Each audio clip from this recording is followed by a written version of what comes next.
MLA మండలి బుద్ధప్రసాద్ వ్యాఖ్యలు విడ్డూరంగా ఉన్నాయని మాజీ ఎమ్మెల్యే సింహాద్రి రమేష్ మండిపడ్డారు.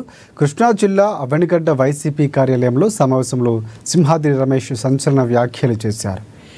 ఏటిమొగ ఎదురుమండి బ్రిడ్జ్ నిర్మాణానికి 109 కోట్ల రూపాయల నిధులు జగన్మోహన్ రెడ్డి పక్కదారి పట్టించారని ఎమ్మెల్యే మండలి బుద్ధప్రసాద్ చేసిన వ్యాఖ్యలు సింహాద్రి రమేష్ బాబు ఖండించారు.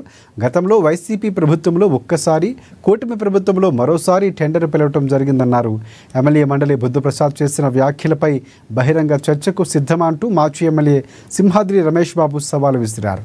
అనంతరం ఈ నెల 12వ తేదీన ప్రభుత్వం మెడికల్ కాలేజీ ప్రైవేటీకరణకు వ్యతిరేకంగా అవనిగడ్డలో జరిగే నిరసన కార్యక్రమ పోస్టర్ను ఆవిష్కరించారు.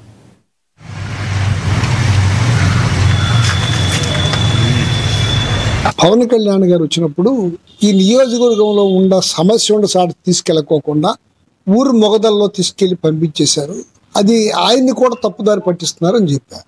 దానికి ఆయన తర్వాత వీడియోలు పెడతా వాటితో పాటు మీరు అడిగిన ప్రశ్నే మీలో కొంతమంది అడిగారు, ఎదురుమొండి బ్రిడ్జి సంగతి ఏంటని. దాన్ని ఆ రోజు దాటేశారు.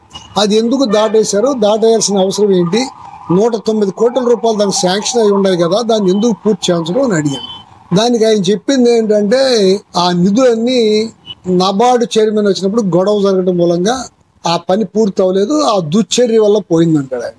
ఇదిగో 2000 ఈ పాత గవర్నమెంట్ జగన్మోహన్ రెడ్డి గారి గవర్నమెంట్ ఉండగా టెండర్ పిలిచిన డేటు అవన్నీ ఆ టైంలో బిల్లులు అవ్వటం కాంట్రాక్టులు కొంచెం ఇబ్బందిగా ఉందని చెప్పి సుమారుగా టెండర్కి ఎవరు రాలా.